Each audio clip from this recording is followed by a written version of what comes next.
And I'm chatting with Staxx.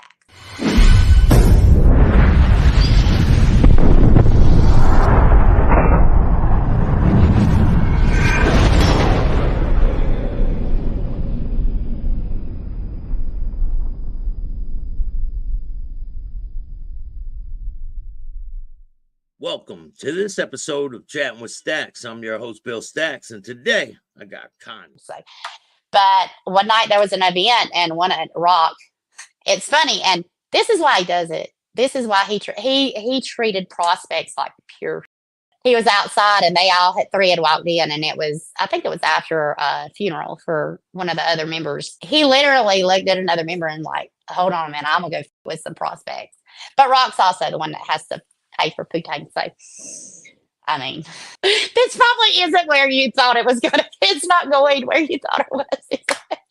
No. There's a lot of egos and all the benefits. This is the thing. These kids or guys, I know why they do it. They want that family. They crave that family. Maybe they had a shitty family life. I did. We weren't close. I craved it too. I was all for it until I started calling them out and saw how fake they were. All these guys join and they think they go get the patch. Then they got the instant family, the women, it's none of that. The family that does help you, most of them only.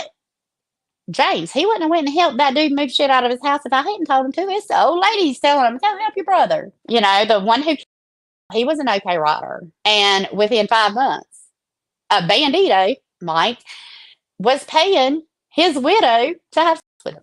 This guy was a support member, and she was that bandit's wife's best friend. Like literally, they were the closest. And he was a support member 5-6 years. He didn't mean it. He was trying to make a point to his wife after beating her ass. He said, "Oh, forgot he had one in the chamber. He had taken the magazine out." Yeah, you can't forget things like that. It's crazy because I was in Houston at the time and I saw a post on Facebook that ambulances were at her house, and I messaged her, "Hey, are you okay?" And she's like, "Yeah, we're fine." Nothing else. I hear 10 days later that he had died. They would not tell because and if you don't qualify for the final ride, they won't give you a final ride. His president and the bandito president would not tell anybody what hospital he was at, what room he was at.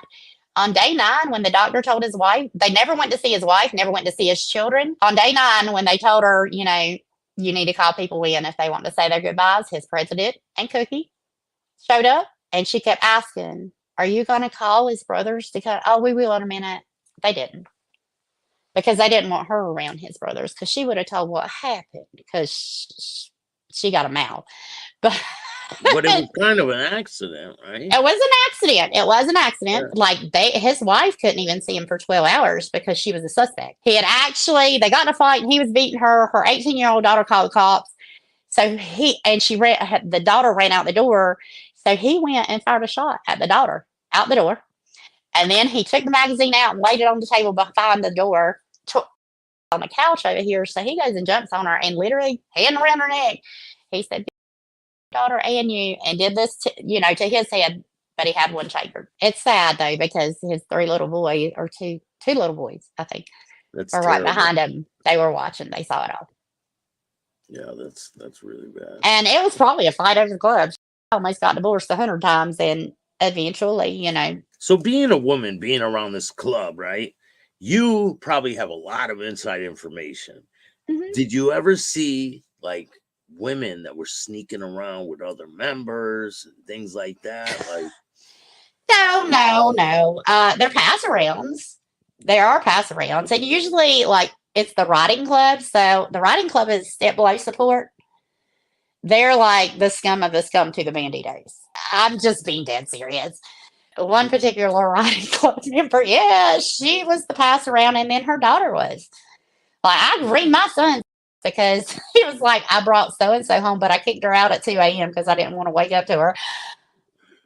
I was like, "That's but you're number 4 out of your club, and now she's with number 5." So, I mean, some women, like you said, some women get 86th, and well, the OK Riders have in their bylaws is old ladies cannot be 86.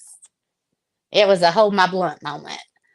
So I'm the first there. But yeah, most of the time with bandits, they will 86 anybody. And it's crazy because it can be one woman and that bandito can be lying like hell.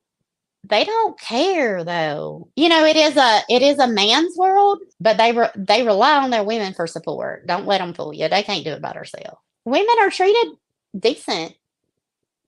I mean, now some it's scary. I had one bandits old lady. They had gone to nationals, and I went to visit and talk to her when she come back. She's like, "Girl, I thought I was gonna get punched in the face at nationals."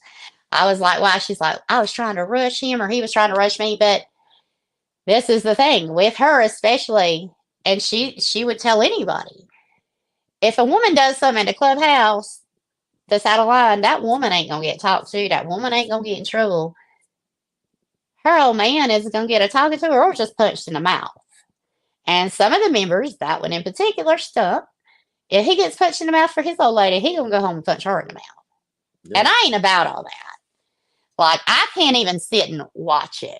You know, I can't know it's happening because that's just gross. But the women are. I mean, I guess it just depends on the women. They have respect for some, don't have respect for some. Have you seen some women get into some trouble? Yeah. Can you explain the situation? Well, the one whose husband, she couldn't go to the clubhouse for 6 months because she called the cops on him. They will, yeah. She wasn't 86 because, okay, riders, they're not, old ladies can't be 86. But you can get grounded. Some other things like talking back to them. Yeah, I've seen them grab them by the arm. I have never witnessed a woman get beat or anything like that because I'd had mine beat right with her. But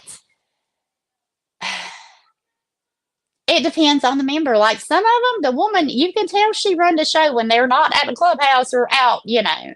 It just, I don't know. It is very, you keep your mouth shut, but us women learn to keep our mouth shut. We want to keep our mouth shut because then we hear everything. The opposition of these clubs, the people who don't like them, they're not like welcome in their territory. Yeah. What are some of the situations that you've seen with them dealing with the opposition? Well, we chased one down. That one, he was kind of stalking us.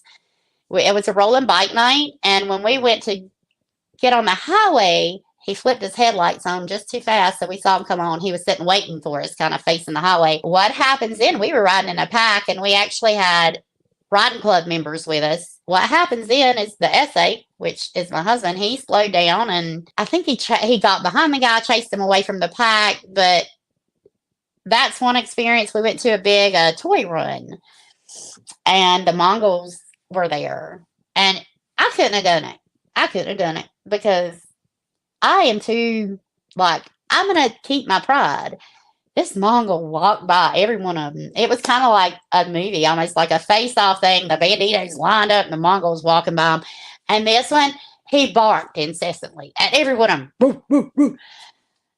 I would have punched him. I would have had mine killed right there. That's the thing because I'm like, damn, y'all supposed to be outlaws. Like, why are you letting him punk you like that? Let's have a brawl if you want to be an outlaw. I'm all for it, but they're not. I've interviewed quite a few ex-members of different clubs, and they've told me that there's been situations where they've all been on each side of the bar and nobody wants to do anything. They really, I don't think they really want to go there. There is one, he was in Tulsa, a bandito. He went into his local bar that he went to all the time one night, and there was another club in there. I won't say my name. He called all his brothers, all his bandito brothers, and they said, just get out of there, man. Just get out of there. Just get out of there. He's like, this is my hometown. This is my spot. I'm staying. So he eventually grabs the 8-ball pool ball off the table and goes and just slams it in the middle of this other club's table. Apparently, some support had showed up. When I first met him, I questioned why he didn't have a cut. He was in the hospital for weeks. Not one bandito went to help him. 2 support members and one riding club member got stabbed in the leg.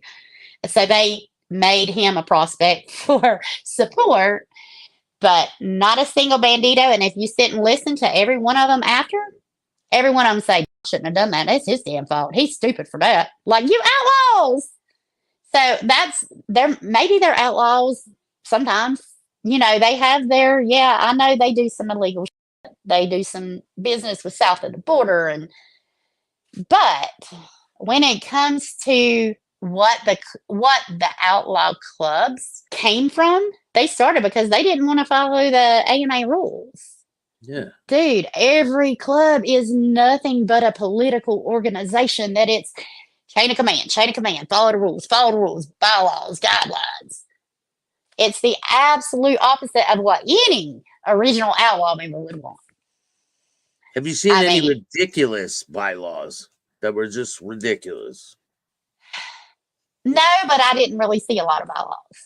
I mean, most of them are pretty, like, you got to own an American made bike, not former law enforcement. They do a thorough background check, even for support, because James's was about, 6 inches thick, and they said they didn't get through it all. But there's not anything real ridiculous because those bylaws are in writing. Those bylaws don't mean the president can decide to do whatever he wants when he wants, and nobody will question him, especially if it's Cookie. His ego's so big, he'll 86 you for hell. He 86 another bandit that was living with him because the other bandit, they got into a little verbal altercation at another bandito's wedding, and they were like, he's like, let's take cuts off, take it outside. That bandito went to turn around and walk away, and the president punched him in the head. That guy was 86. Not only that, but all his was at the president's house because he lived there. And they wouldn't bring it to him. He couldn't go get it. They finally brought it and shit was missing, but he still loves the club. That's wild. That's crazy. I still met some good people. It's a cult. It is an absolute cult. It's a bad cult because, like, they only have your back in public. I sat, when we were in Houston, I got kicked out of the Fisher house at the VA. It's kind of like a Ronald McDonald house because James tried to run the manager over in his power chair. It was a big old mess. The manager was being a jerk. So I went to stay with a bandit and his old lady. Bandito first time. Now, I felt pretty comfortable, even though he was wearing an ankle monitor because he was out on bail for first-degree murder. I felt really safe. And the second night I was there, it was his birthday, and he had done every drug known to man. Their plug walked in with a quart-sized bag of so I had only done some weed and like microdose. It was my first time, and really it didn't do much. Him and his old lady had an hour argument because the two that were killed in Oklahoma City, he said they were not his brothers because he's the reason that his best friend and also his brother got shot off his bike in Texas. If they had never shot the people in Oklahoma City, my brother wouldn't have got shot off the bike. Da, da, da, da, da. Like, they're not real brothers, And, well, an hour later, he was trying to with me while my husband was laid in the hospital.